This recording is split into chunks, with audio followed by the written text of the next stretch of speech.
You probably want less bureaucracy, right? I do. I want less bureaucracy. You want more efficiency? I do. I want more efficiency. You want taxpayer money spent wisely? I do. Congrats on becoming a Republican. Yeah. Yeah. My parents would be proud. Mass deportations, it calls for that. Do you support that part? I support the deportation of any illegal immigrant who's in the United States who is not of benefit to the generalized American public. So if they're picking agriculture that puts food on the tables of everyday Americans, they've never committed a crime inside the United States, they didn't come across with documents, should they be deported? If they have not paid taxes and if their draw on the taxpayer benefits are larger than the contribution they are making to the economy, or if they're involved in criminal activity, they should be deported. How do we measure that? The same way that the IRS measures my income every year. It seems like if the IRS can track down every aspect of every receipt that I've ever submitted, and they can do so for hundreds of millions of other Americans, they can do that for illegal immigrants as well, except for the fact that no one knows how many are in the country thanks to this administration. So you would be cool with creating a system where they could pay those taxes if they wanted to and then stay and work and put food on our table? It depends on how long it would take for them to pay the taxes, and they would also have to go presumably to the back of the line, although I'm not sure why I'm testifying about immigration policy at this point. How about banning the abortion pill? That's part of Project 2025. Do you support that part? I think that that's a state-by-state issue on a personal level. I'm just asking you. Sure, I'm a fully pro-life person, which means that I'm not in favor of the distribution of the abortion pill. Banning same-sex marriage, what about that part? I am in favor of traditional marriage between a man and a woman, and I'm perfectly fine with anyone having any sort of voluntary sexual arrangement they seek. That's a different thing from whether the government should attach benefits to that personal relationship. But you think it's a sin to have same-sex marriage? I mean, I'm confused. Are you asking me as a religious Jew what I think about biblically?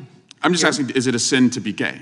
Is it a sin to be gay? I mean, how long do we have here? 2 minutes? I mean, if the basic idea is that sexual orientation is up for government regulation, I'm not in favor of the government regulating the private consenting sexual activity of adults. That is a different thing, once again, from whether the government ought to engage in actual benefits for particular sexual arrangements that adults make.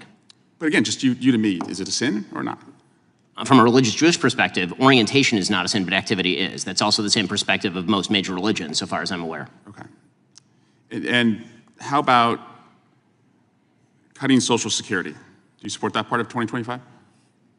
I'm not sure what Project 2025's position on Social Security is. I'm in favor of the restructuring of Social Security along the lines of privatization and lowering and increasing the retirement age, because you, as well as every other congressperson, knows Social Security is going to go bankrupt, and yet everyone seems to have an interest in lying about it for the next decade and a half until we have to take austerity measures or radically increase inflation or taxes. And bans against books about slavery. Do you support that part about? Why would I possibly be in favor of bans about books about slavery? That would be absolutely ridiculous. What I am in favor of is the idea that school libraries should be able to make decisions along the lines of what exactly is appropriate for, say, a 7th grader and whether they ought to be treated to cartoons and genderqueer. That's not quite the same thing.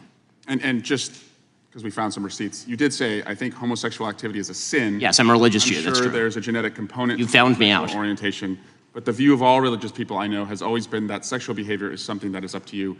And you said, I may have a desire to sleep with many women, but I do not. I agree with me. Yes, that's true. Congratulations on your, I'm sure it's very hard to restrain yourself. Mr. Chairman, I just want to shift to Alvin Bragg. He was supposed to be here this week, and he's not coming. And Hunter Biden was supposed to testify. Now he's not testifying. We were supposed to have votes on articles of impeachment, and we didn't. And again, we're just wondering, you guys write great press releases, but the payoff seems to never come. And so I guess we will keep waiting, and we'll do hearings like this. And finally, Chairman, you cannot yell fire in a crowded theater, and that's a restriction on speech, as you have recognized before. But you can yell theater in a crowded fire, and you all can continue to do that all you want, and we'll just waste the American people's time. Gentleman's time has expired, and I remind him of the first rule of holes. When you're in one, stop digging.